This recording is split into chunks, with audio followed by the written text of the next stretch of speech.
In this lesson, we focus on NBT, National Benchmark Test, notes and practice for quantitative section of AQL.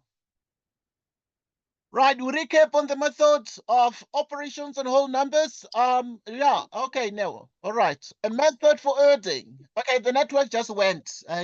Nobody doesn't go, but it just went, It was strange to me. I was wondering what was happening. But yeah, the network just went and then obviously is restored now.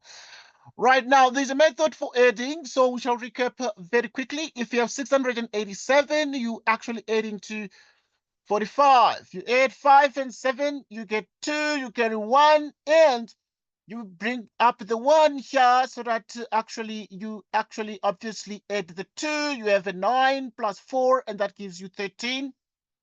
Bring down 3 and you get 1.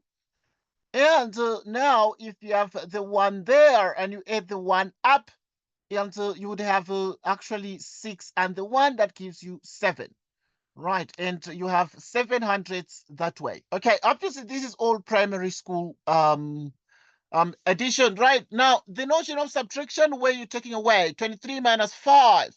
So if you're saying from 23 you subtract 5, you then get exactly 18. So now if you then say at this pointer you have 23 and you take 1, 2, 3, 4, 5 steps, you actually able to get to 18 straight away. Okay, right. My apologies for the network. Now subtraction is difference between numbers. For example, 104 minus 99. We find the difference between 99 and 104. It takes how many steps to get from 99 to 104? So in other words, the difference. Right. So if you have 99, 1, 2, 3, 4, 5, it takes 5 steps, and we say that this number had to be 5 there. Okay, we're just having a recap on the method of subtraction. Right, a method for subtracting. Right, if you have 734 minus 45, you have the following. So if you have 4 minus 5, you're actually able to see that 4 minus 5 is actually equal to a minus 1. So you take 110 from the tens column. So in other words, you'd have to obviously take 110 from the tens column, having a 2 in the end there in the place of the 3. So now you actually are able to then have a 14, and the 14 minus 5 gives us a 9. 2. Now, when you have the 2 there, you actually able to see that 2 minus 4 is minus 2. And then you need to borrow again because you're getting a negative. So now, in the same way, so if you borrow, for instance, now you've borrowed from this end, you need to borrow 100. If you borrow 100, you bring it to this side here, and you have then this was like a 2 in the tens, so like a 20, and you have therefore obviously like 100, 120 or so. Right, so in other words, you have 12 tens. So you have 12 tens if you borrowed 100. You have 12 tens. And now you subtract 4 from that, and you get 8 tens. 8 tens. You borrowed 100. You borrowed 100. So you're left with 600. But now 600 minus no hundreds would give you 6. 6. Okay, now obviously this is sort of the method you need to learn. Okay. Yeah, but it's all primary school stuff in the AQL. So yeah, but we're trying to familiarize ourselves. I've noted the time that the network had gone. Okay, it was beyond my control. I don't know what happened. I was just talking, and then boom, the network went. Okay, now if you look at this, a method for multiplying. For example, if you're multiplying 13 and 54, right? We saw that 54 is the same as 50 plus 4, so we can be able to write 13 by 50, but also 13 by 4, and then add them up. Put the numbers under each other in the tens and units columns. So in the end, we are looking at 13 times 54. How to multiply that? No calculators are allowed. So you then say 3 by 4 gives us a 12. You put the 2 here and you carry 1. in the units column. Right. And then if you have exactly that, so what then are you able to achieve here? Right, let us check. So yeah, you put 2 in the units column and carry 1 to the tens column, and you have exactly that. Right. Moreover, what then do you have again? So you have the 12 there, and you have the 1 that sits up there. Right. So if you have that precisely, you continue with the multiplication. Obviously, you have exactly your 0 there. So now, moreover, after that, what else do you have? If you have the 4 by 3, and also you actually therefore can continue and do and perform the multiplication. 4 by 1 or 1 by 4, and add 1 to get 5. Right, so obviously you have 4 and 1, you actually multiply those, and you add 1, you get your 5 there. Right, and you continue moreover, so you put your 0 there, and put your 0 in the units column, then just multiply by 5. You have 5, so just multiply by 5. You have 5 by 3, that gives you 15.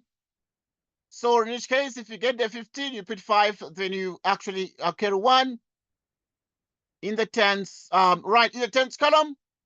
And therefore, obviously, you have 5 by 1, which gives 5. And plus 1, you get actually exactly a 6 there. You perform the addition, 2 and 0 added together.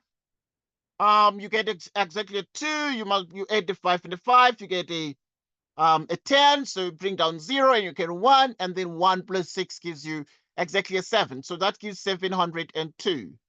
Right, so yeah, it's one way to just multiply. I know you learned this in primary.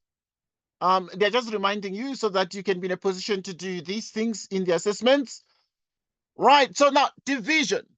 We can think of division in 2 ways. Now, A, division as making groups. Okay, now you can deal with groups. 1, 2, 3, 4 groups. 12 sweets. Put them into pockets with 3 in each pocket. How many pockets are there? Okay. Okay, we shall actually look at that. Division as equal sharing. 12 sweets equally being between, right. Share 12 sweets equally between 3 friends. How many sweets will each friend get? All right, so yeah, and we're able to see that now we have 1, 2, 3 friends, and we have the 12 sweets, and we divide the 12 sweets by 3 friends, and we are able to see that obviously you have 4 of those. In the same way here, you have 12 sweets, you put them into 3, yeah, put them into packets with 3 in each packet. How many packets are there? Right, 3 in each packet, so yeah, you actually have the 4 packets. Okay, now a method for dividing, a worked example. Calculate 192 divided by 3. We want to know how many 3's are there in 192.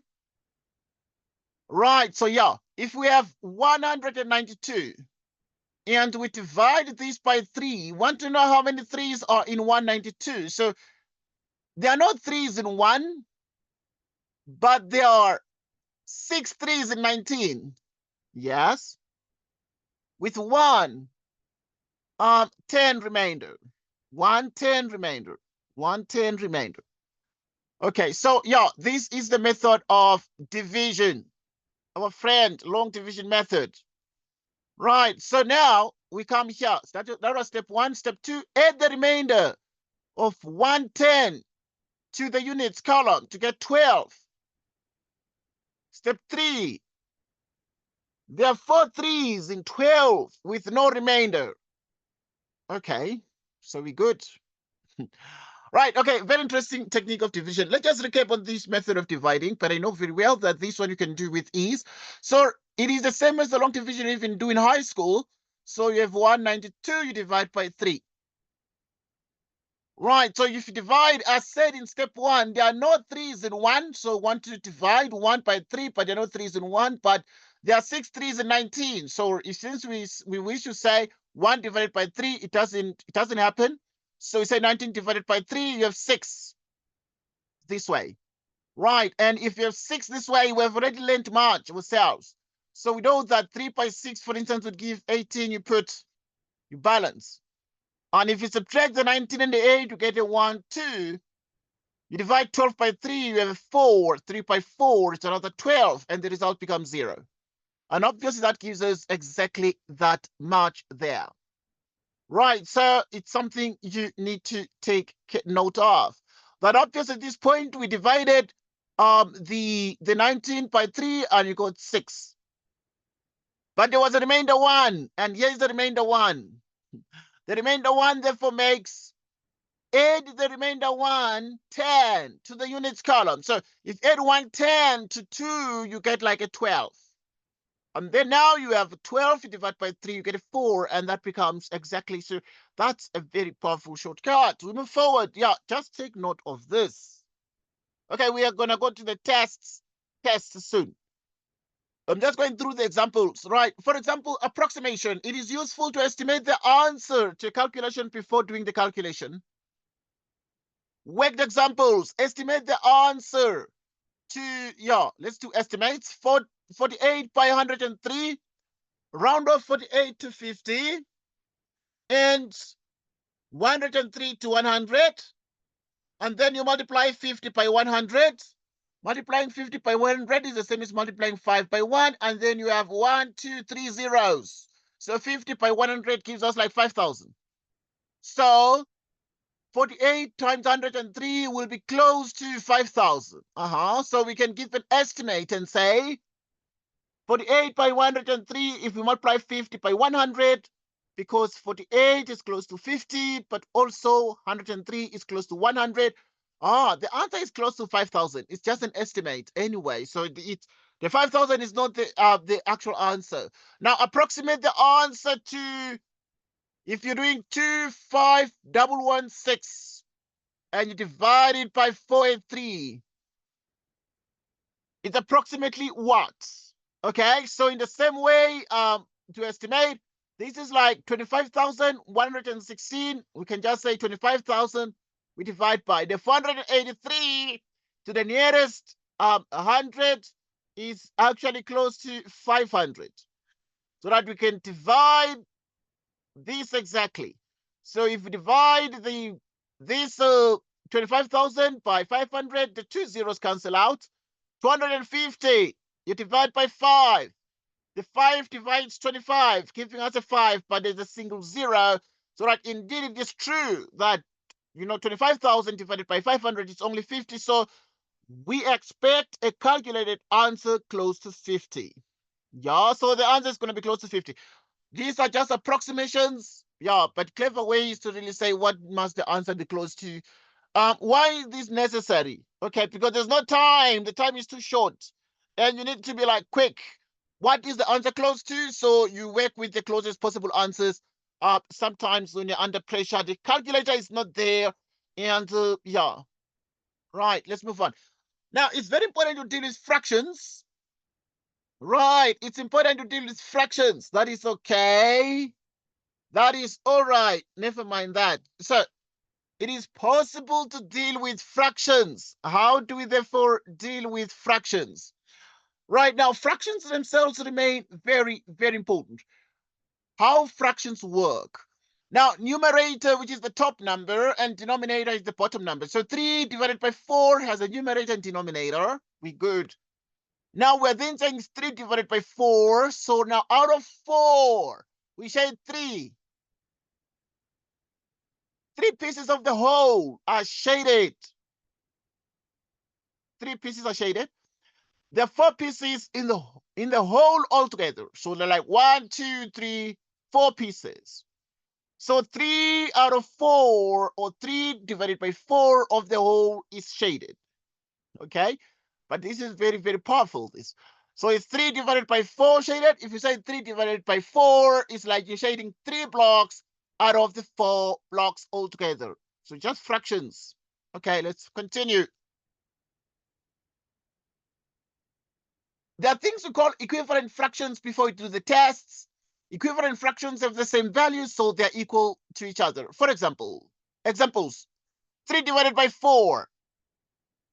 3 divided by 4 is the same as what? If you multiply 3 by 2, you get a 6. Multiply 2 by 4, you get 8. Simultaneously, you can multiply 3 by 3 and get a 9. But if you multiply the top by 3, you get a 9. 3 by 3, you get a 9. You multiply 4 by 3, you get a 12. We're good. Okay, let's look at the example A. So now we have 1/4 here, and in the 1/4, what are we actually able to see precisely? So obviously, remember that we are dealing with 3/4. So dealing with 3/4, we have this one is 1/4. So, but this is 1, 2, 3/4, and this obviously will be the 4th/4. So if it is 3/4, then you have 1, 2, 3/4 shaded. These become equivalent fractions. Equivalent fractions.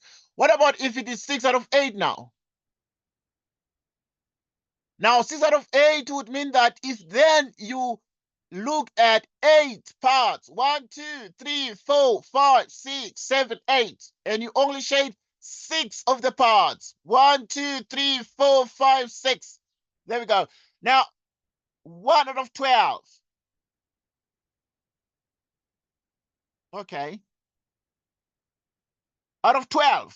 1, 2, 3, 4, 5, 6, 7, 8, 9, 10, 11, 12. Then you're going to shade only 9. 1, 2, 3, 4, 5, 6, 7, 8, 9. You shaded 9 out of 12. And where each section it's 1 out of 12. This is 1 out of 12, 1 out of 12, 1 out of 12. But they are 9 of the shaded parts. We can take equivalent fractions by multiplying or dividing the numerator and denominator by the same number. Okay, now equivalent fractions can be obtained by multiplying the numerator and denominator by the same number. So if you have 2 divided by 3, you multiply 2 by 5, you multiply 3 by 5. 2 by 5 is 10, 3 by 5 is 15. Let us deal with equivalent fractions right now. And you have exactly 8 out of 10. We can decide to say, okay, we're going to divide 8 by 2, simultaneously divide 10 by 2. If you do, okay, you divide the numerator by the same number, denominator by the same number, and you get 8 divided by 2.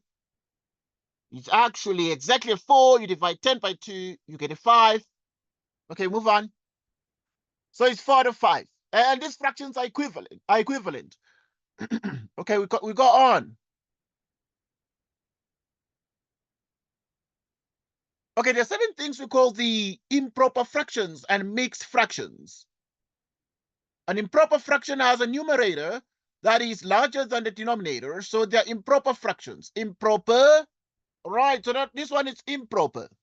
Improper means that you have 7 to 4, the numerator is bigger.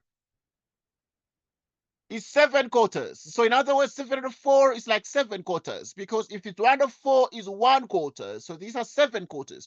So there are 7/4 pieces. There are 7 1/4 pieces. So now we have 1/4, 1/4, 1/4, 1/4, 1/4. 1/4, 1/4, 1/4. So there are 7 1/4 pieces. Now there's something we call therefore. Okay, so for example, in the 7 1/4 fractions, okay, 7 1/4 pieces. 1, 2, 3, 4, 5, 6, 7. Okay, because this is like 4 squares, and then you have only 1 square left. Because the 4, all of them, 4 plus 4 is 8 squares, you have 1 left. So yeah, it's 7/4. But now there's a mixed number. What is a mixed number? Right, it's made up of a whole number and a fraction, e.g. like 1 3/4. 1 3/4 is 1 3/4. There's 1 whole and 3 1/4 pieces. Okay, let's check. In other words, if you're dealing with 7 out of 4, a mixed number would be 4 goes how many times into 7? It goes once, the remainder is 3 out of 4, and this becomes a mixed number. We move forward. There are certain things we call the worked examples. Worked examples. Write 7/4 as a mixed number. Write 7/4 as a mixed number. So now 7/4, 4 goes how many times into 7? It goes once, so remainder 3/4. Okay. We go on.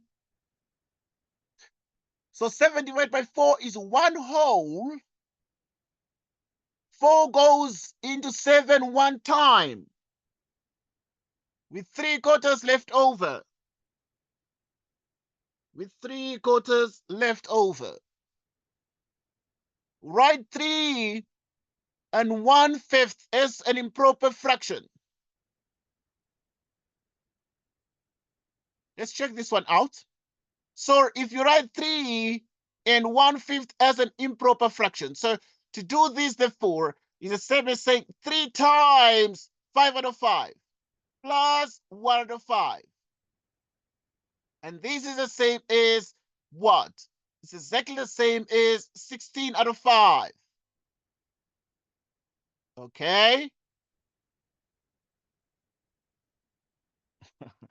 All right, all right. Now, this is very, very interesting, this. So in other words, if you have 3 and 1/5, a couple of ways to do that. So it's 3 times, because it's out of 5 here, you multiply by 5/5, but you also add 1/5. 3 by 5 is what? 3 by 5 is 15 plus 1, 16/5. Okay, yeah, in the same way that you can say 3 by 5, 3 by 5, 3 by 5 is 15 plus 1, 16/5. So in which case, it's 16/5 either way, an improper fraction. Adding and subtracting fractions. Okay, we are here. Adding and subtracting fractions.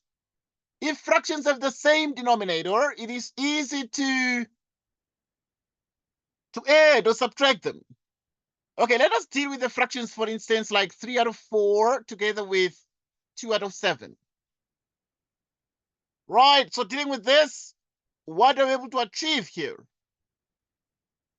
The denominators are the same, so we have 3 plus 2, which is 5/7.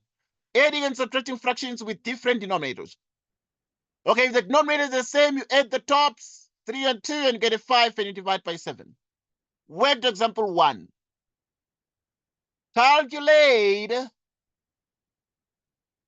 2/9 and 5/12. Multiples of 9, multiples of 12.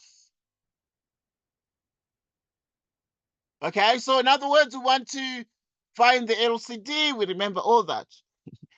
Right, so the multiples of 9 are 9. You add 9, you get 18. You add 9, you get 27. You add 9, you get 36, and so on. The multiples of 12, because we're dealing with the 9 and 12, 12, you add 12, you get 24. You add 12, you get 36. You add 12, you get 48. So lowest common multiple of 9 and 12 is 36. There it is. The lowest common multiple is 36. So that in the end, you can take the 2/9. The 2/9, you want to make 9 36. And it's only 4 that multiplies 9 to give us 36. So you multiply the top by 4 and the bottom by 4. 2 by 4 is 8. 9 by 4 is 36. Okay, let us deal with 5/12, which is this other fraction there. You want to make 12 36, you multiply the top by 3 and the bottom by 3. Getting 36 and 15.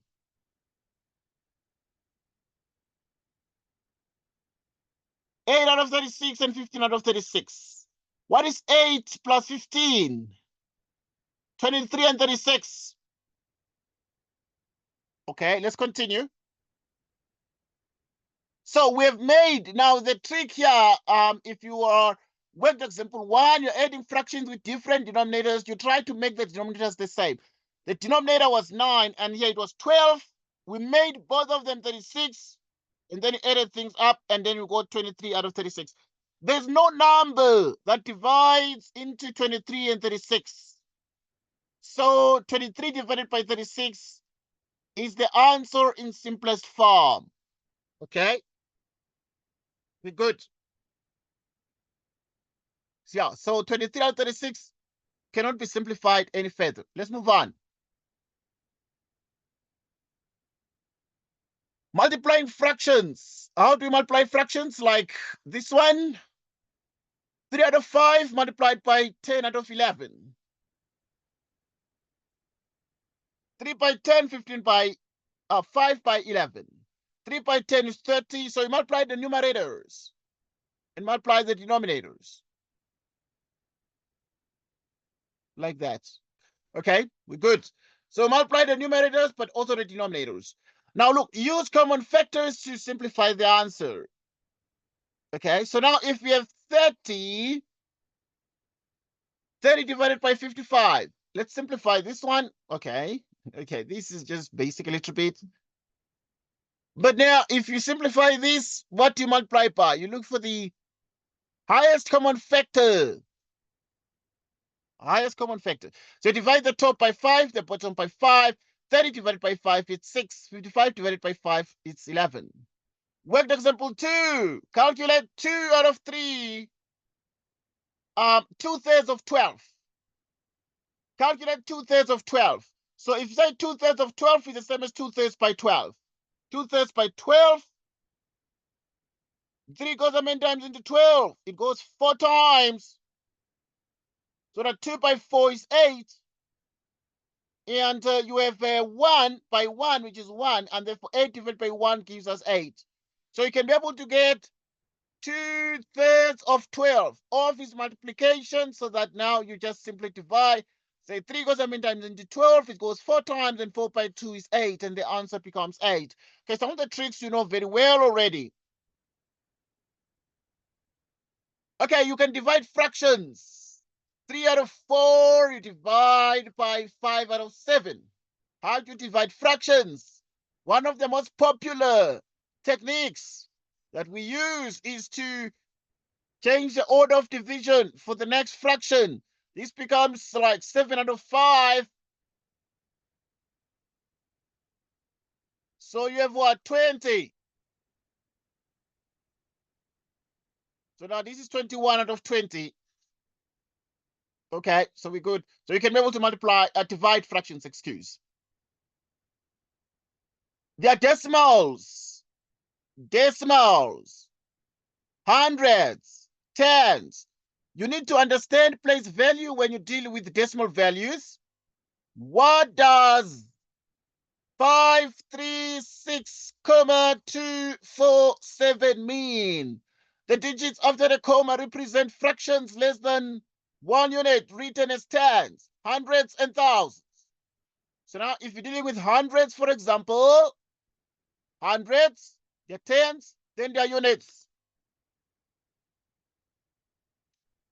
All right, so we continue. There are tens, okay? There are tenths. There are hundreds with TH, and there are thousands with THS at the end. So these are the units.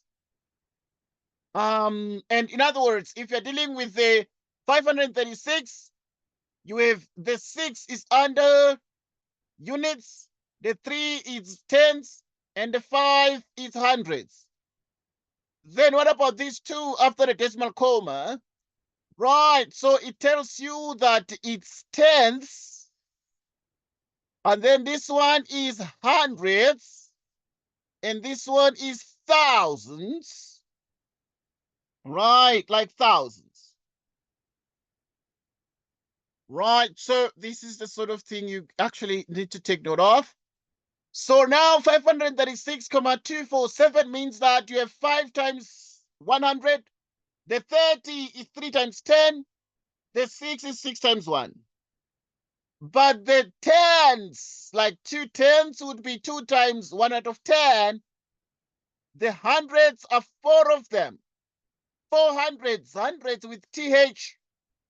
So it's 4 times 1 over 100. 7 times the 1,000. 7 times 1 over 1,000.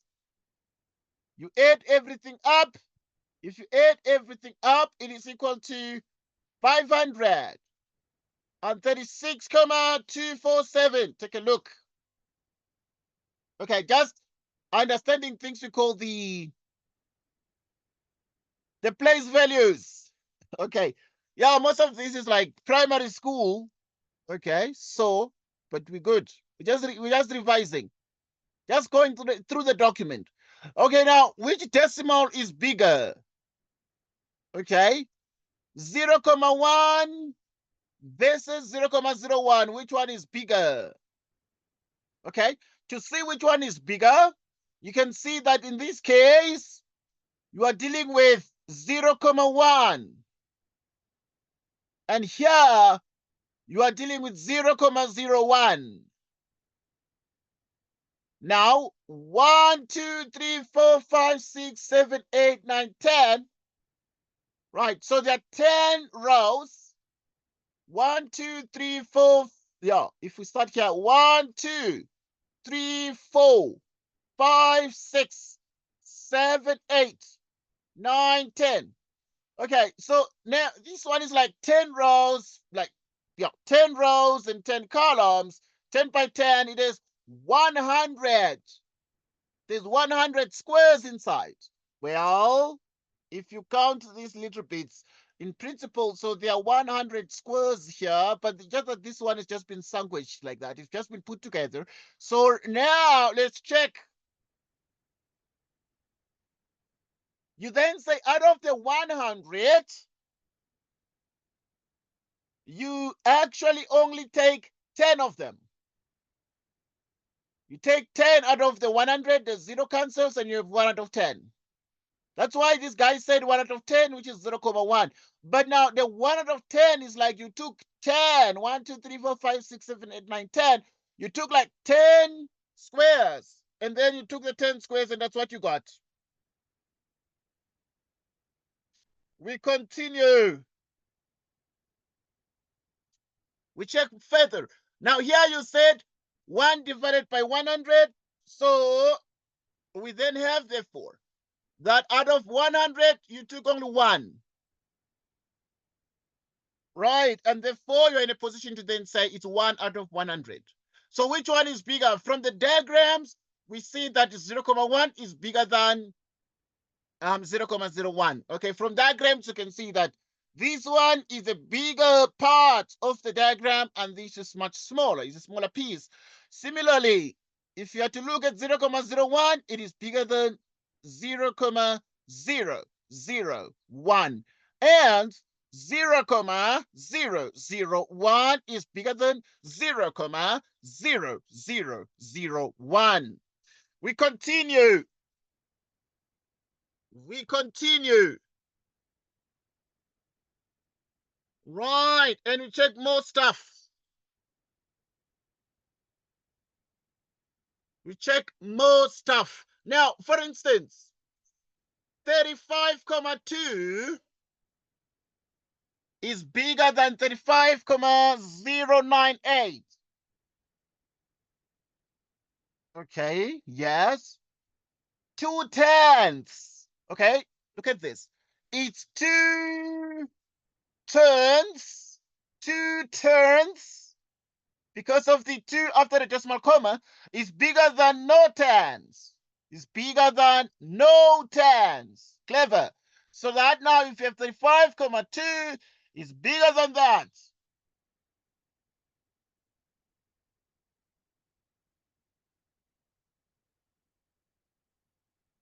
Okay.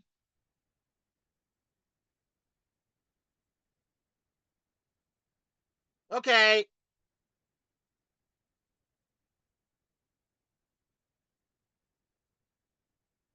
Rounding decimals. Round off 23,46 to the nearest whole number. Okay. Now let us look at this one. Round down 23 to the nearest whole number. So if you round down 23, you round down 23, round up 24.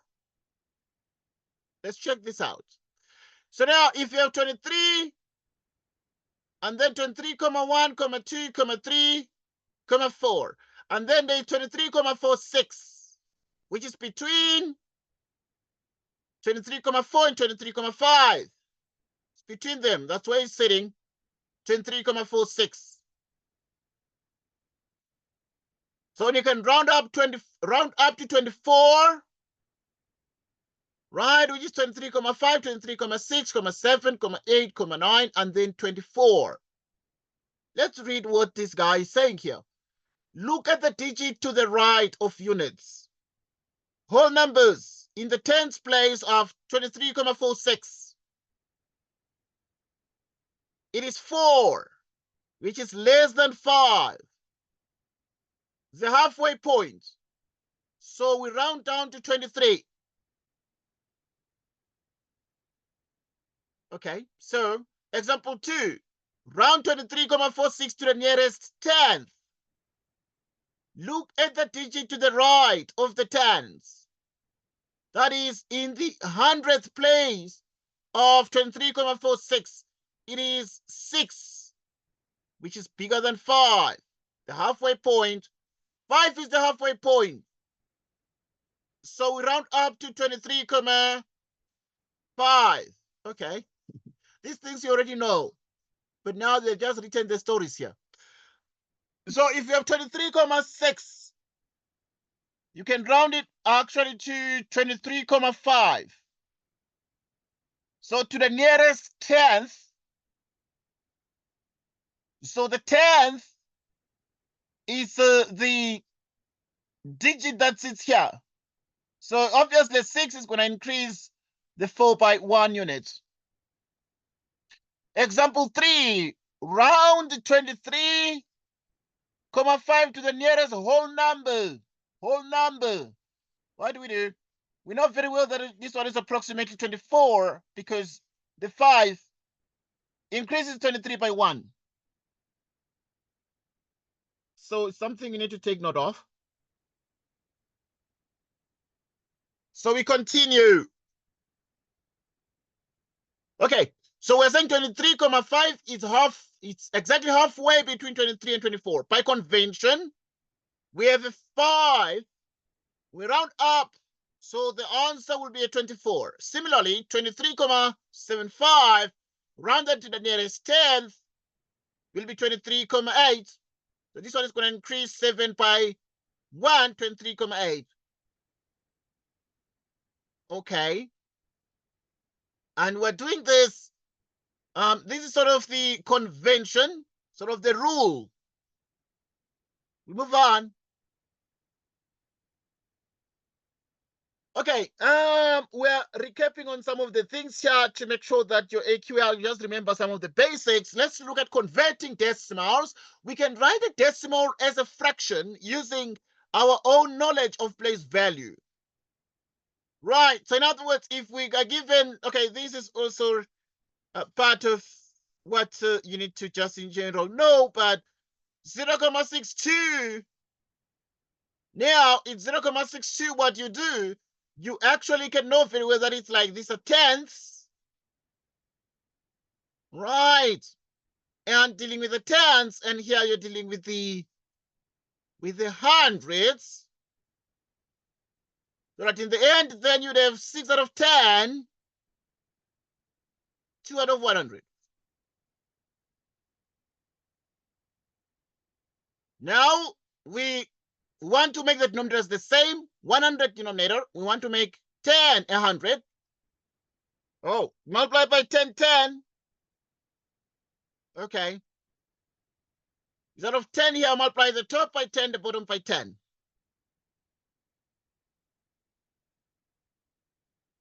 Okay, so what is this? 2 out of 100. 6 by 10, it's 60 out of 100. 2 out of 100. 62 out of 100.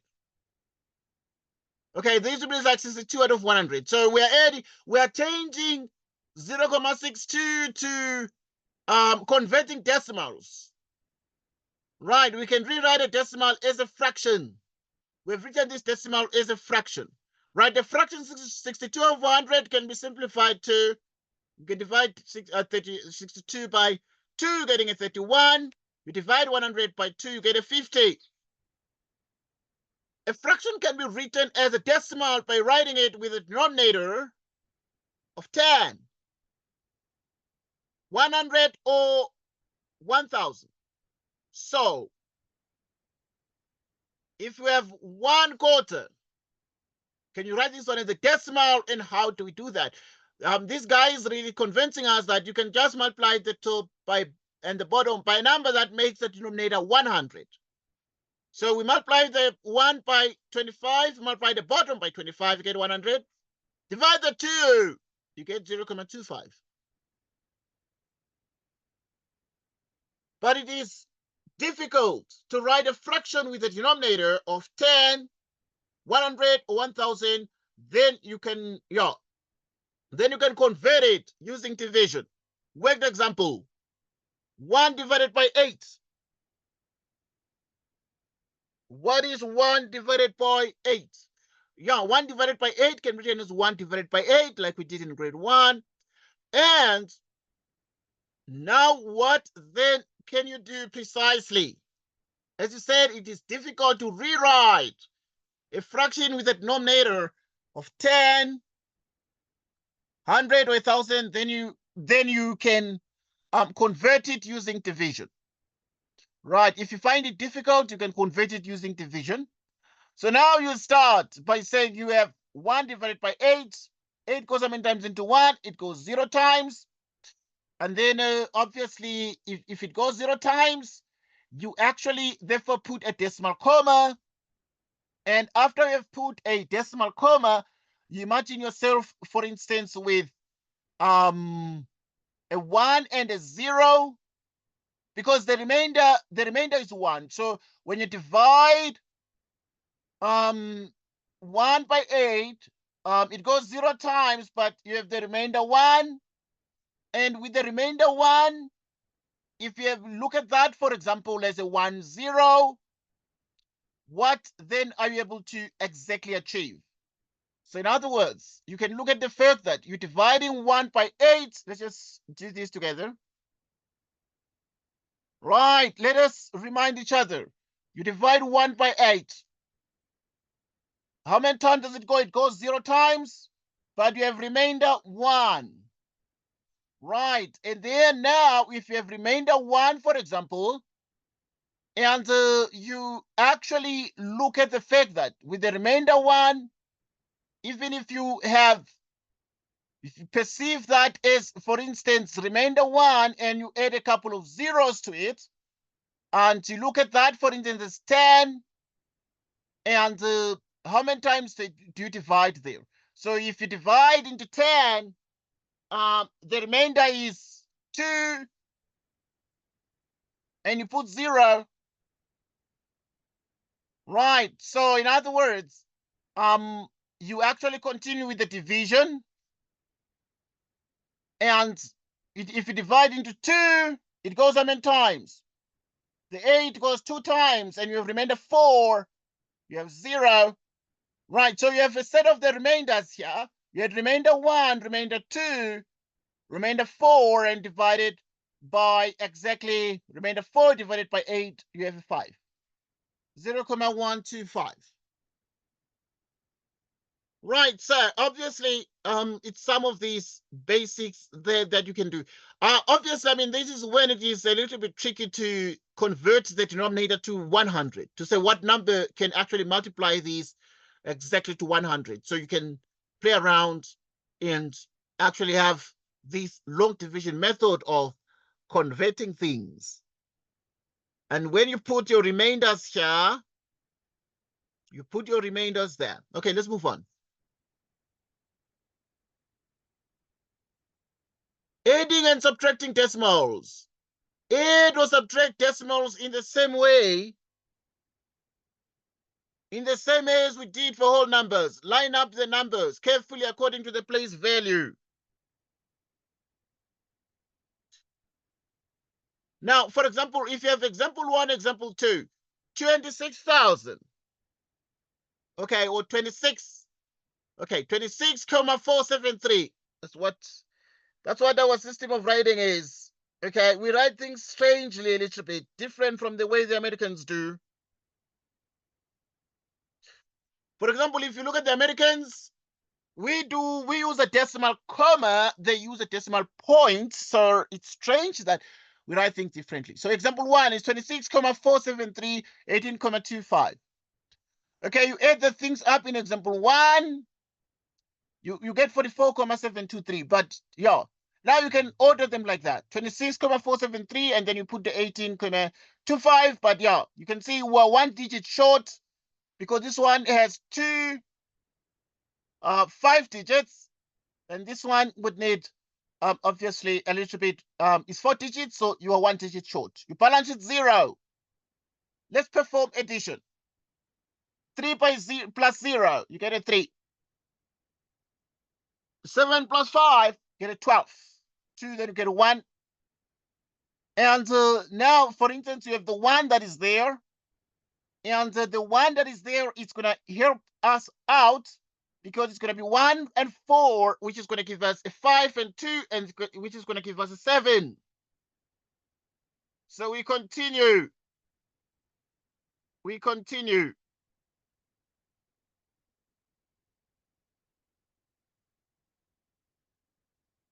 Okay.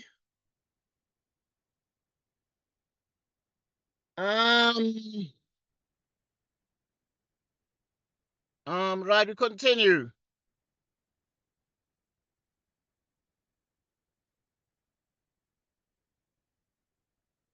Okay, we'll continue. Right. Okay, I'm sorry. Lost. Don't know what happened. Just technology. Okay. Right. So now let's continue. So now you would have, for instance, like the 6 and the 8 gives us a 14. So you bring down a 4 and you carry 1. And the 1 is there and gives you 2 and 1, giving you 3 plus 1, giving us a 4, a 44,723. Example 2. 15,03, then you balance with a 0, and then you're subtracting 2,751. So now, obviously, see, there's a little trick. Now we can borrow as we did for the whole number. So there's a little trick here. And the little trick is that now you're subtracting like 0 minus 1. You have obviously a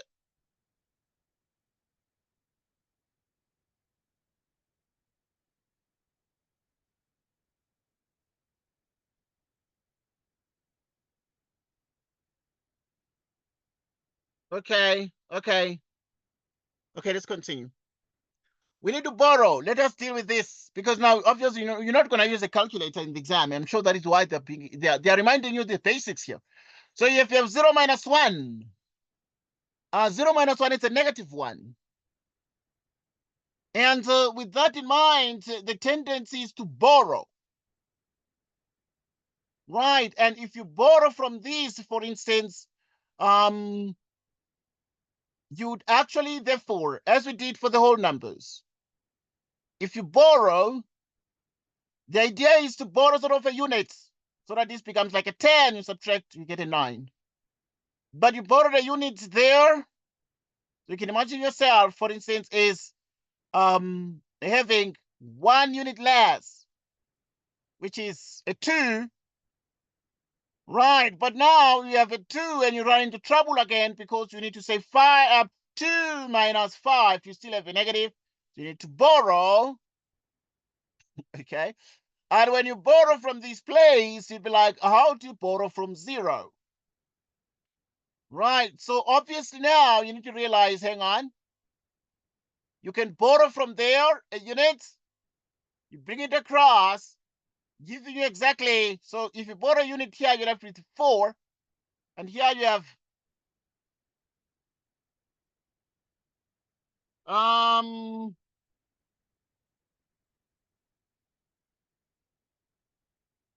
all right.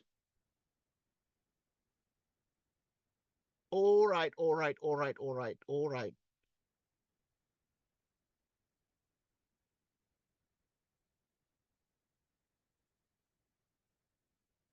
Okay.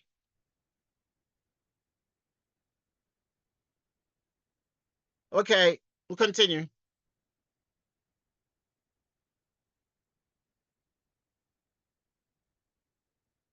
Now, at this point, yeah, we borrow that way. So yeah, if you borrow that way, you have a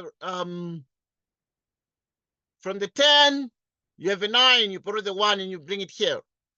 Right? If you have this unit brought here, and then you have obviously 12 minus 5, you have a 7, you have a 9 minus 7, we have a 2, and we have a 4 minus 2 gives us exactly a 2. But now, obviously, you have exactly a 1 here. And then right now, okay, so what exactly do we have here? And a 1 minus 0 gives us a 1. So you can balance here with a 0 if you wish to. Okay, so we're good. Let's continue. Okay, I'm sure they're cultivating the skills, reminding you these skills so that you are able to, deal with the questions. No calculators in the exam for the NBT. Multiplying and dividing decimals by 10, 100, or 1,000. Our system is based on the number 10, so multiplying or dividing by 10, 100, or 1,000 just shifts the place value. Just shifts the place value. Okay, let's continue.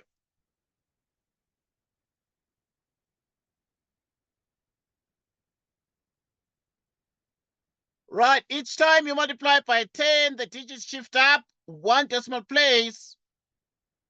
Moving the comma 1 place to the right will shift the digits up 1 place. Each time you divide by 10, the digits will shift down by 1 decimal place.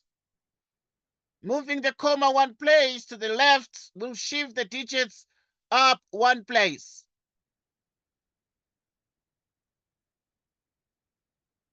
Okay.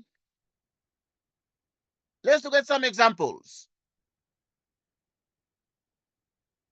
Now, if you look at 2,03 times 10 is actually 20,3. Okay, so you're multiplying by 10. So you move the decimal place once to the right. 34 divided by 34,12 divided by 10, you move the decimal place 1 place to the left, becoming 3,412. Now, 531,289 times 100. It's 2 places. 2 places. 2 places to the right. Divided by 100 would be 2 places to the left. 1, 2. 5,31289.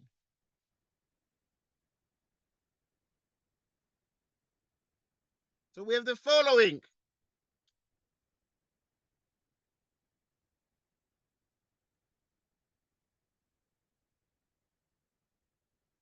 We have the following. Multiplying decimals. Multiplying decimals.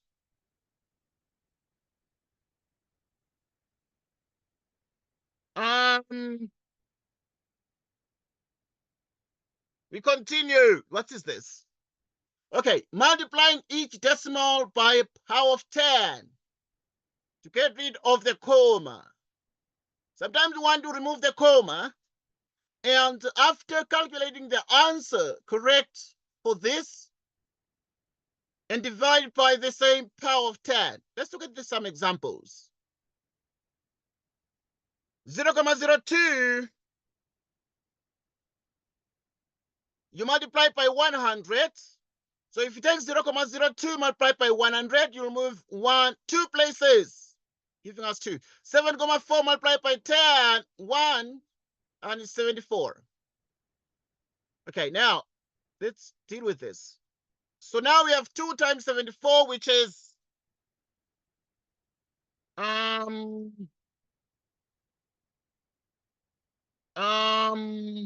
okay.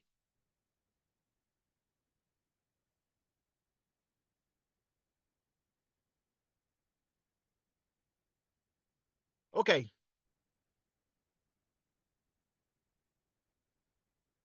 we'll continue. Let's check. 2 times 74, we know it's 148.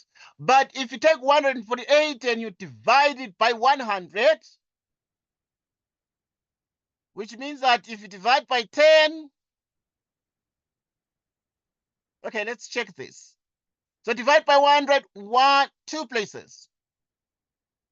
Dividing 148 by 100 gives us a movement of the decimal point 2 places to the left. But you also you have the following. Right, and then you divide the 100, you divide again by 10.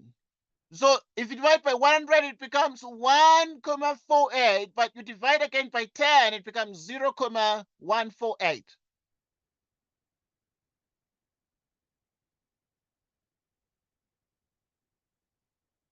All right. Okay, we'll continue.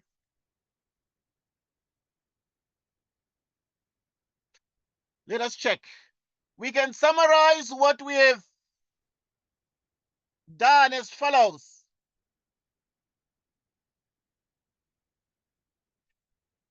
Multiply 2 times 74,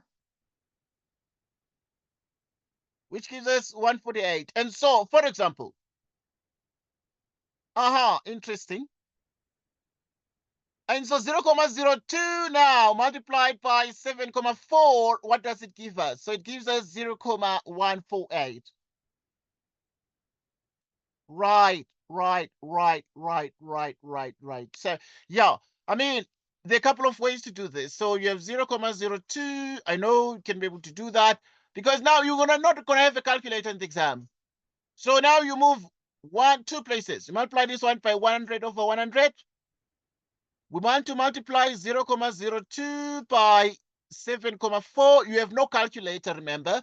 So you multiply this one by 100, and then you multiply the 7,4. You must move the decimal point how many places? One place to the side. So now if you want to move it one place, you multiply by 10 out of 10. Multiplying by 100 is going to make this one 2 out of 100, and this one is going to make it 74 out of 100. Meaning that 2 times 74 is going to become 148.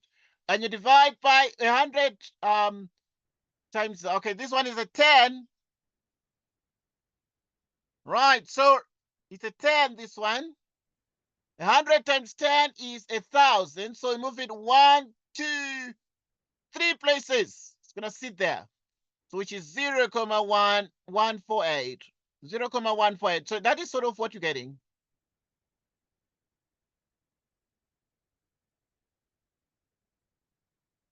Okay. Next.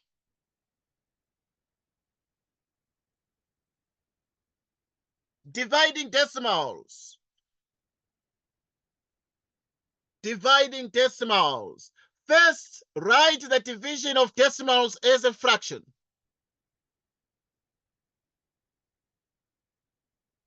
First, write the division of decimals as a fraction.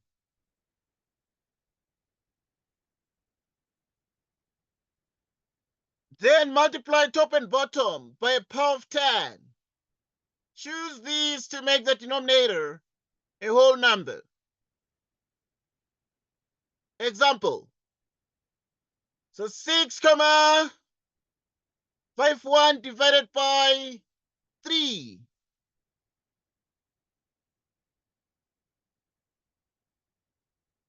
Right.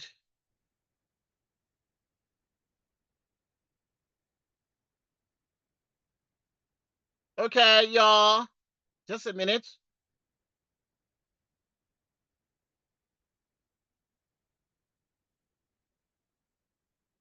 Okay, we're good.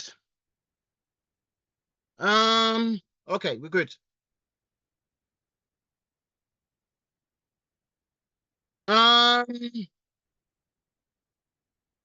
Okay. Okay, we continue. All right. Now let us look at, for example, Okay, let's do this example. 6,51.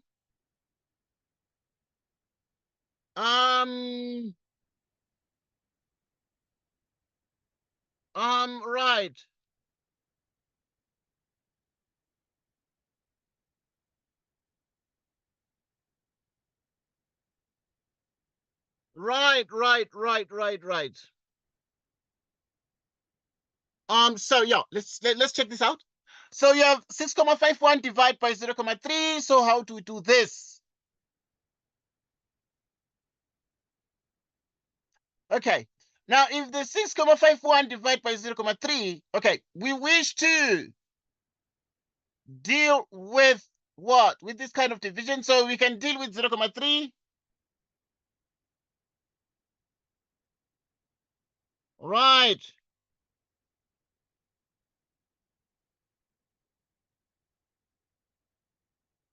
Okay, now you multiply 0,3 by 10. And then it becomes 3. But you multiply the top and bottom by 10.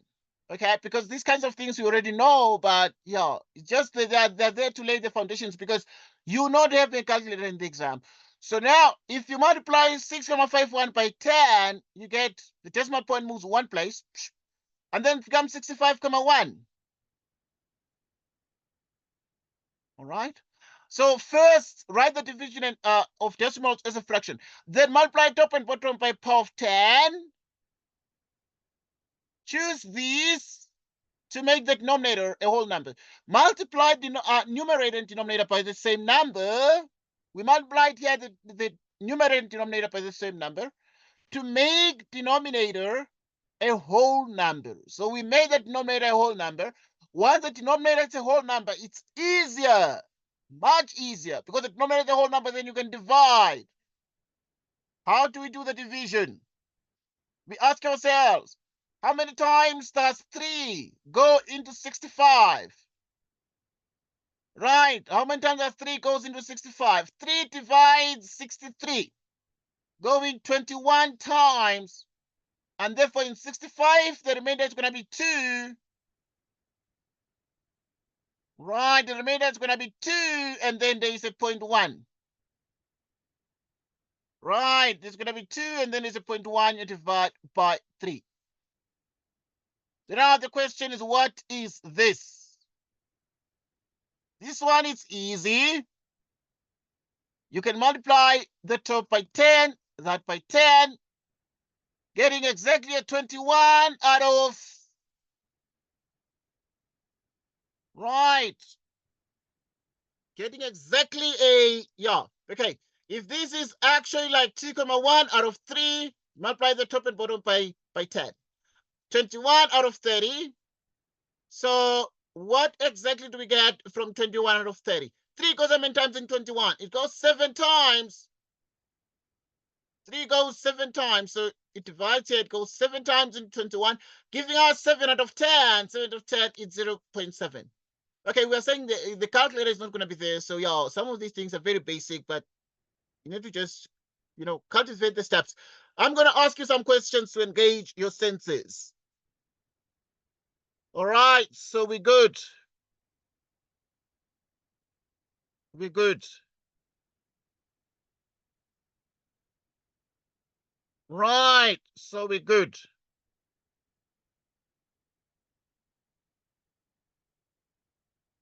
Um,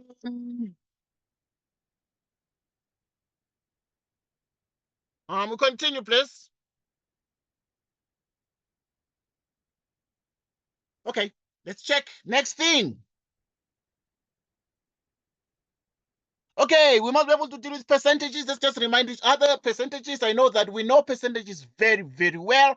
Like X percent, what is X percent? X percent is like X divided by 100. What does percent mean? Percent means out of 100. Converting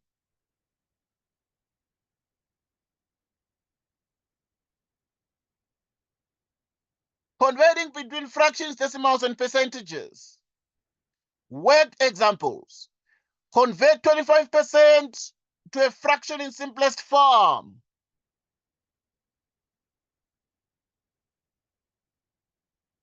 Word examples. Convert 25% to a fraction in simplest form. Okay, let's convert 25%. 25% means 25 out of 100. But 25, so you write percent out of 100.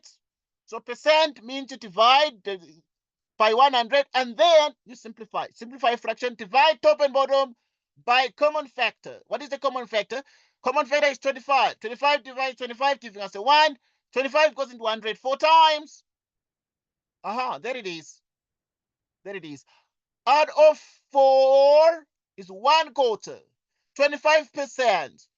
25%. So you can look at 25%, 25, 25, or like 25%, 25%, 25%. Okay, it's all 25%, 25%. But now, if we say only 25%, why are we having 4 of them? Well, because 4 of the 25s, they give us 100%. And then now we're going to shade, we shaded only 25%.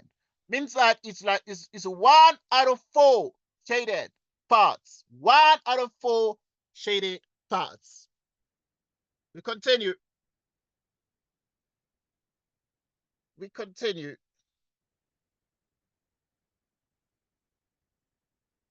We continue. Okay, what is the next thing? Okay, these are all basics, you know. You already know all these things. Okay. All right. Convert 0.3 to a percentage. Okay, now how do we convert 0.3 to a percentage? Obviously, the idea is to write 0.3 as a fraction with denominator 100. But now the 0.3 now, first, 0.3 converted to a percentage. I mean, they can ask you these things hoping, yeah, no calculator there. So convert it to a percentage. What do you do? We shall look at the test. Those tests there we have after these. But now, obviously, the thing is to multiply the top and bottom by 10, because you need to move the decimal place once. Multiply by 10 and get a 3, because this decimal place is going to sit here. And then you have that. Okay, 3 out of 10. But for a percentage, we need the denominator to be 100. To multiply by 10, 10, which is 100, and we have 30. But then the decimal point is here, so you move it 1, 2 places, and that is 0. Okay, so in other words, anyway, you might decide not to move it. You might leave it exactly as it is. Why? Because now you're good. Because 30 divided by 100 is 30 per 100 and is already 30%. So yeah, we're good. Let's write it as a percentage. Okay, reviewing this particular document here. Okay, we're good. We're good. Okay.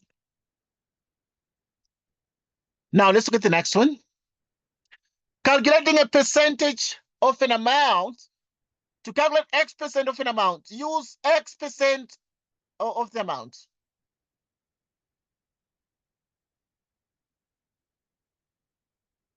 20% of that.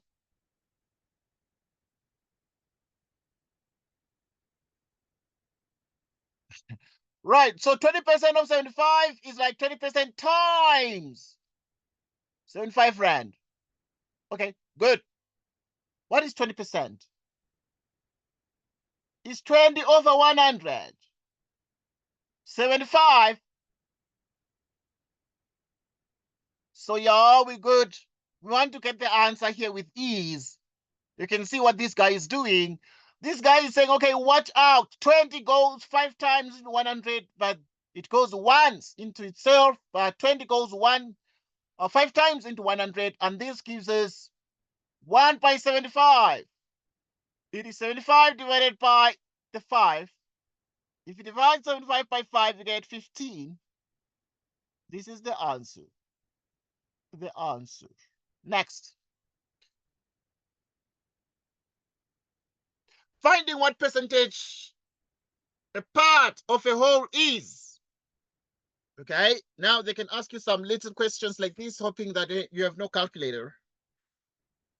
To find what percentage a part X is of a whole Y, we want the fraction. Okay, And let's read this carefully. To find what percentage a part X is of a whole Y, we want the fraction X of a Y of 100%. Worked example. There are 21 learners out of 420 learners in a school, or rather 21 learners out of 420 learners in a school sing in the choir. What percentage of the learners sings in the choir? Yeah, so we have 21 learners are singing in the choir out of 120 of 100%.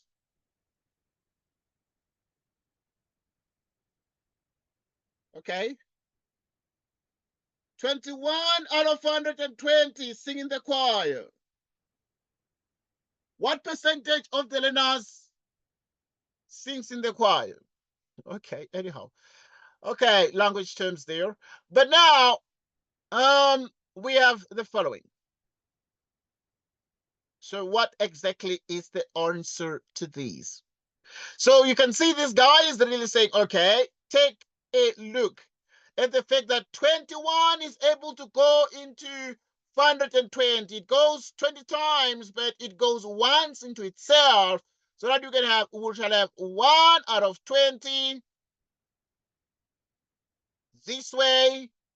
And the 100 by 1, you can put the 100 this way and then put the percentage outside. 20 goes how many times into 100? It goes 5 times, which means we have exactly 5%. So just some basics, because now they're going to ask you 21 learners out of 420. What is the percentage of the learners that sing in the choir? It's 5%. Okay. We're good.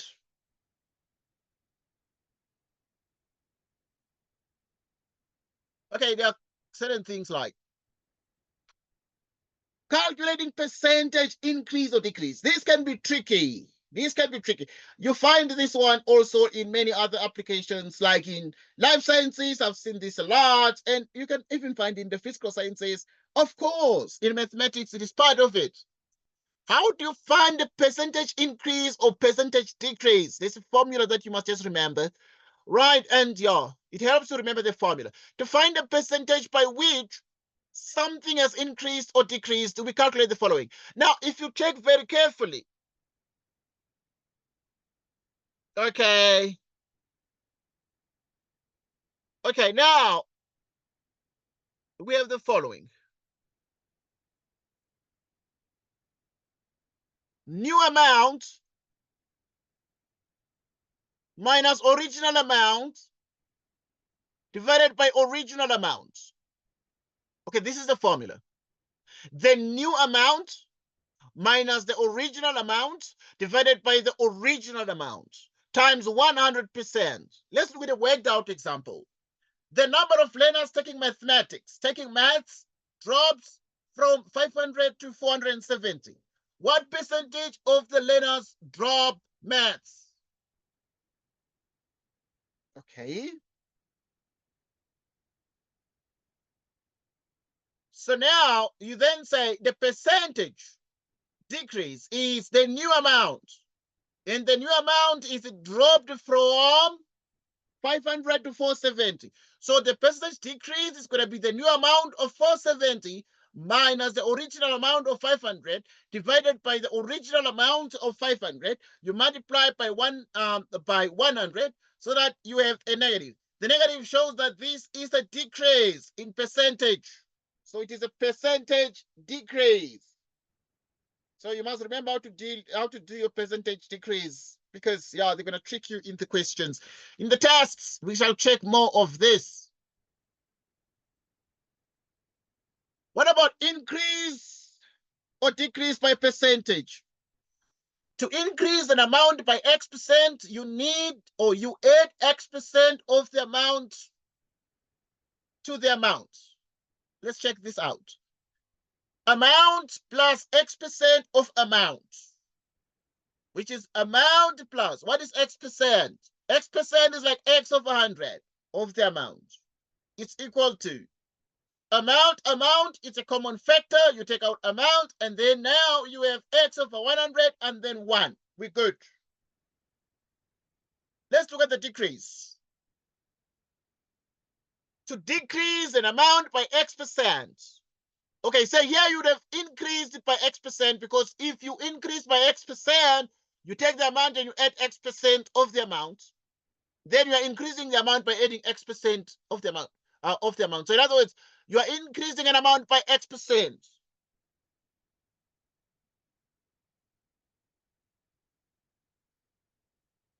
To decrease an amount by x%, we have the amount we decrease by x%, which is the amount minus x over 100%, which is the same as x minus 1, because the amount is a common factor. So you have 1 minus x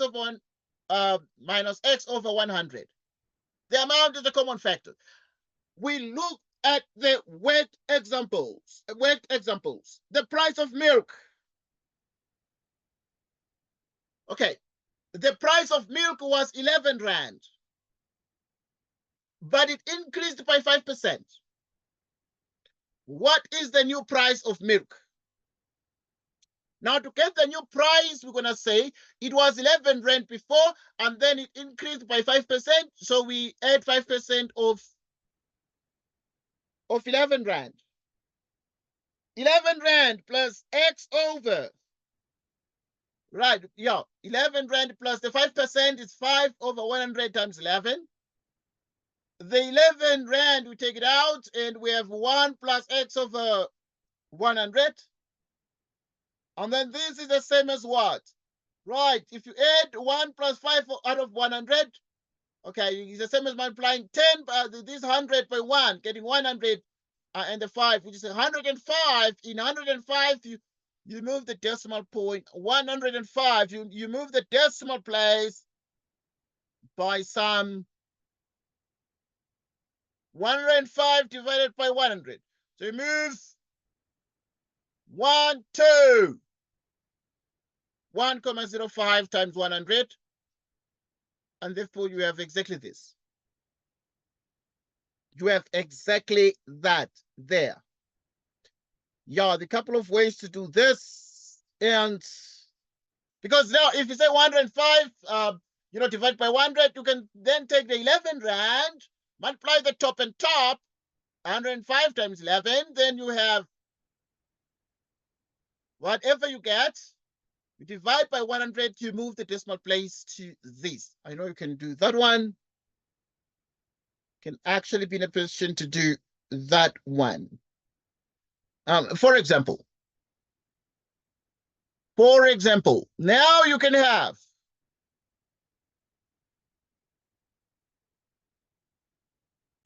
for example, 105 times 100. Times 11 rand, excuse me. So what would you do here? There are a couple of ways to do this. One way is to multiply the 11 by 105, but you can look at the 105 as 100 plus 5. You multiply here. So it's 11 rand times 100. You have 11 and 2 zeros, 55 rand, which is 11.55. Okay, you take the 11.55, but now if you take the 11.55, you divide by what? You divide by, there's 100 there. How many decimal places? 1, 2. Giving us exactly 11.55. 11 rand 55. We're good. Okay, we're good. Next, you get a discount of 25% on a shirt. Okay, you want to buy a shirt and you get a discount of 25% on a shirt. That costs 400 rand. How much do you pay for the shirt? The new price of the shirt, because you got a discount of 400. So you then say 400 minus 25% of the 400. 400 minus 25 of 100 of the 400. The 400 is a common factor, so you can take out the 100 as a 400 as a common factor, and you have 1 minus 25 out of 100, which is 1 divided, which is 0.75 times 400, which is actually exactly 300. Exactly 300. We continue.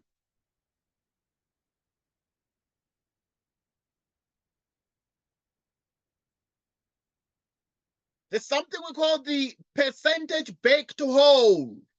You might need to change the percentage back to whole. Like if X percent is an amount, then 1% is what? 1% is the amount divided by X. Yeah. It's very, very obvious. So if you take X percent is actually equal to an amount, you divide by X to get 1%. So that X over X is 1. You get 1% and you have an amount divided by X. Okay. What about 100%? So you multiply the left by 100 and the right by 100 and you get that exactly. Okay. We continue. We continue. Let's check. So we said that with the X percent, you divide X by X, you get 1. And therefore it will be whatever you do on the left must be done on the right. So you divide also the amount by X. We're good. But now we want to get 100%. So you multiply the right by the amount 100 and also the other side by 100 and you get 100%. You have 100.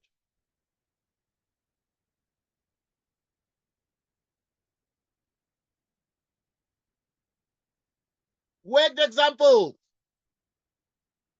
30% of my class is boys. So the boys form like 30% in the class.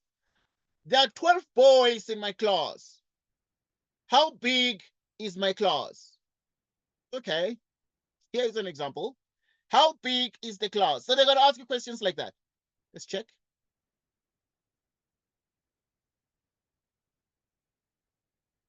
Yes, it ends at half past. Thank you so much. It ends at half past. I'm able to see that. It half past because we lost time. So yeah, we're gonna end at 12:30. We lost time. We lost time. You know, there was a glitch a little bit, so it's gonna be half past. Thank you so much for noting that. I'm aware. I'm seeing the time. Right, worked example. So we're saying 30% of my class is boys. There are 12 boys in my class. How big is my class? So we have 30%, which is 12 learners. 30% equals 12 learners. Because in other words, the 30% of my class is boys, and that means that 30% equals the 12 learners, which are the 12 boys.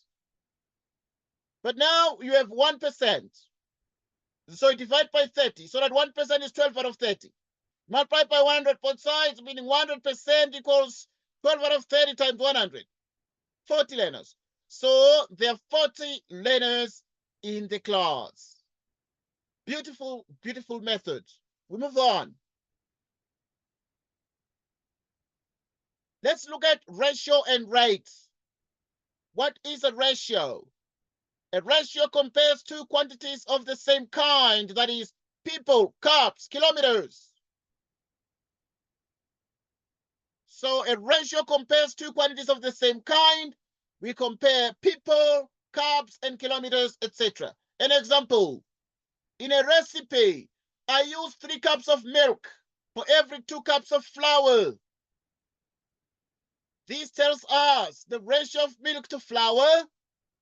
The ratio of milk to flour. We can write the ratio in different ways.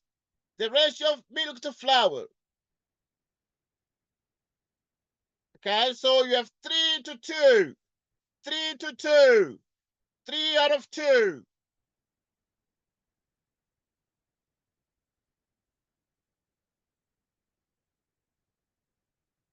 So we continue. These are just ratios. Let's continue and look at the rates also. Equivalent ratios. Sometimes the ratios are equivalent. Ratios can be written as fractions. Equivalent ratios are equal, but the numerators but the numbers in the top and bottom of the fractions are different. To find equivalent ratios, we can multiply or divide each number in the ratio by the same amount.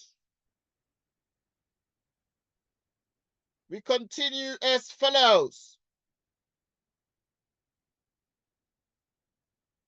An example, the ratios 12 out of 16, 3 out of 4, and 15 out of 20 are equivalent.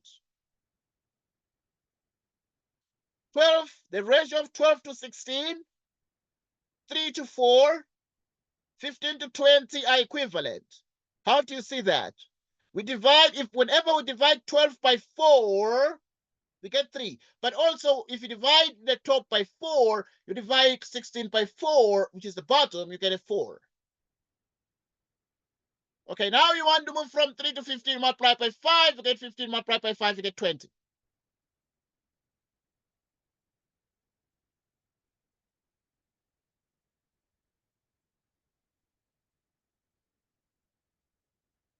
So we continue.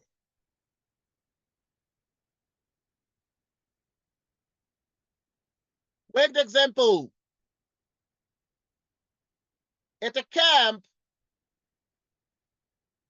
there is a ratio of children to adults, 5:2. If there are 30 children at the camp, how many adults are there? So we agreed that at the camp, there is a ratio of children to adults, 5:2. If there are 30 children, how many adults are there? Right, so the adults, we call them a question mark, and therefore the number of the adults would be, so in the same way now we can see if there are 30 children, so in other words, it means that the 5 was multiplied by 6. You must multiply 2 by 6 to get a given number here. And so now if you then say 2 by 6, what do you get? You get exactly 12, and therefore we are able to deal with the part ratios. Okay, let's look at what we call the part to whole ratios. Part to whole ratios. We dealt with the part to part. A worked example. At a camp, there is a 5:2 ratio of children to adults. At a camp, there's a 5:2 ratio of children to adults. If there are 140 people at the camp altogether, how many children and how many adults are there? We know that for any 5 children, there are 2 adults. For any 5 children, there are 2 adults. So there are 5 children in every group of 5 plus 2, which is 7 people. So the children to people would be, right, so the children to people will be 5:7. So with the children to people now, you then say, okay, if really here we then say the people are 7, the children are 5. Right, if you have 140 people, if there are 140 people, it means therefore it's only the number 20 that multiplies 7 to give us 140. And therefore, you multiply by 20 on the right, you multiply by 20 on the left, and 5 by 20 would give us 100. The number of adults would actually be the same as 140. 140 is the total number of the people, right, minus the number of the children. Because now we say the total number of the people is 140, but the children are 100. So we remove the children from all the people, and we have 140 minus 100. We get 40 adults. We continue. We have 9 minutes. We're looking at ratios, but now let's discuss rates. Let's discuss rates. A rate is similar to a ratio, right? So we note that a rate is similar to a ratio, but now we're able to see that if a rate is similar to a ratio, but a rate compares two different kinds of quantities. Now, we note similarities between ratios and rates, but a rate compares two different kinds of quantities. Okay, now you see, many times somebody can ask, and learners can ask, what is the difference between a rate and a ratio? A rate is similar to a ratio, but a rate compares two different kinds of quantities. Example, a car can travel 26 kilometers on 2 liters of petrol. How far will it travel on 6 liters of petrol? At this point, you have 26 kilometers. 26 kilometers to 2 liters of petrol. How far will it travel on 6 liters of petrol? Now we have 6 liters of petrol, and then how far will it travel? And the 4, you then say is 2 liters. You multiply by the 6 liters here, so it is 3 times 2, or 2 by 3, which gives us 6 liters. You multiply by 3 on the right, you multiply by 3 on the left. 26 by 3 would give us what? 26 by 3 is 78 kilometers. The distance the car can travel will be 78 kilometers. We're good. Okay, we continue discussing rates. Let us discuss the notion of using unit ratios and rates. Sometimes it is not easy to see what number to multiply by to get the equivalent ratio we want. It helps to find a unit ratio or rate, a ratio or rate with one in it first, and then get the ratio we want. Work the example. A factory, okay, these are the kinds of examples, these are the kinds of problems you're going to find. A factory produces 261 boxes in 3 hours. If the factory produces boxes at that rate, how long will it take to make 870 boxes?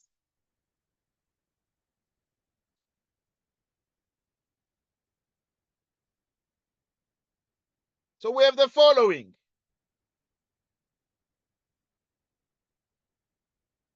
It is not easy to see what we've multiplied by, so we'll first make a ratio with a 1-to-1.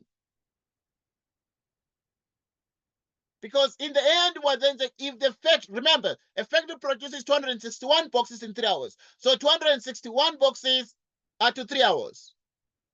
But if the factory produces boxes at that rate, how long will it take? How long will it take them to actually make 870 boxes? How long? 870 boxes, we need the time. So now we have these kinds of ratios. The time taken to make 1 box. How much time is needed to make 1 box? So time to make 1 box would be 1 box is to 3 divided by 261. 3 divided by 261. So this is the time taken to make 1 box. The time taken to make 870 boxes. So you can multiply by 870 here, 870 there. So 870 boxes will be made in 3 out of 261 hours times 870 hours.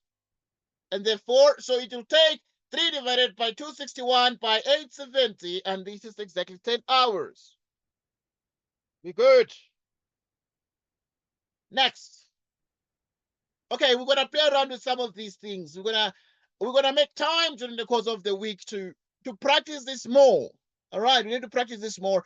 Like throw in some pop quizzes on this and discuss and see the tricks. Okay, there are some little tricks here that really can throw you off.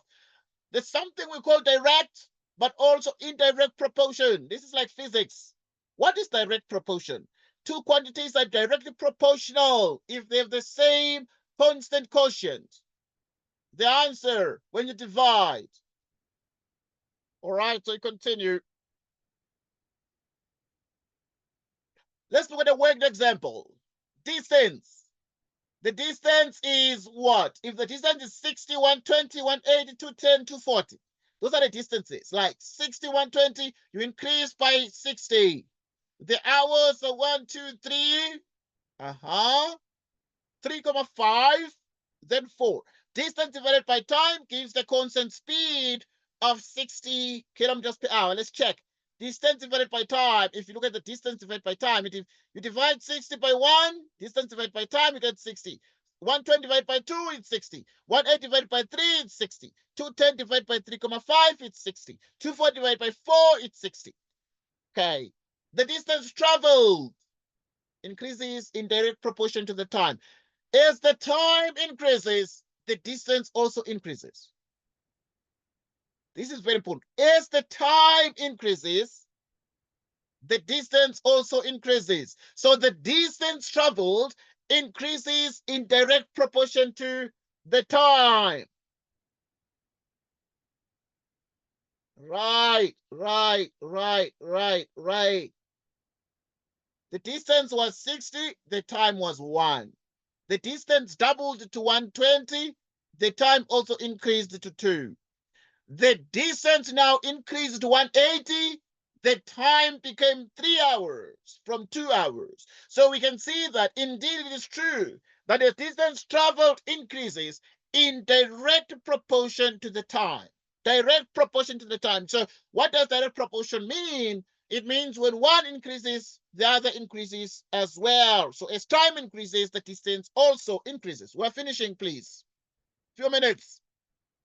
There's something we call the indirect proportion. Indirect, what we call the inverse proportion. Two quantities are indirectly or inversely proportional if they have a constant product.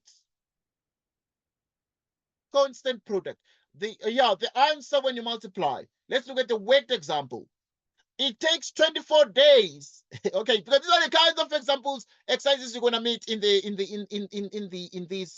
exam, right? It takes 24 days for one worker to paint a factory. So 24 days you paint a factory, but one worker only.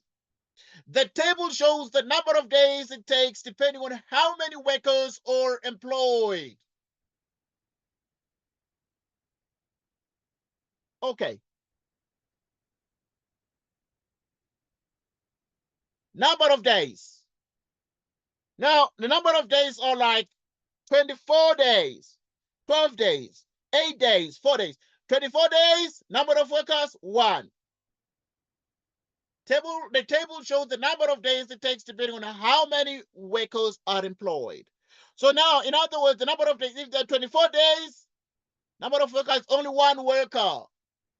This worker can paint a factory.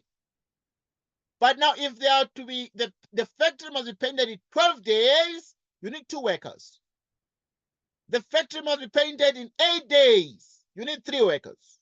The factory must be painted in 4 days, you need 6 workers. Okay, if they're to paint this factory in like 2 days, you need 12 workers altogether. So that in the air, we can see 24 by 1 is the same as 12 by 2, 8 by 3, 4 by 6, 2 by 12. 24. Number of days, time, number of workers is constant. Take a look. Okay, now, right, the number of days to paint the factory decreases as the number of workers employed increases. Number of days to paint the factory decreases as the number of workers employed increases. If the number of workers increases and there are more workers, the number of the days become fewer. The more workers there are who are working together, then it means the days are fewer. They do their work quickly because there are many. So the number of days right, and number of workers are indirectly proportional to each other. Right, I think that our time is up. Thanks so much for joining us, Newar. It was awesome having this discussion. Right, as said already, we have Saturday as our meeting time, but we shall make more time available during the week. I will obviously contact you there.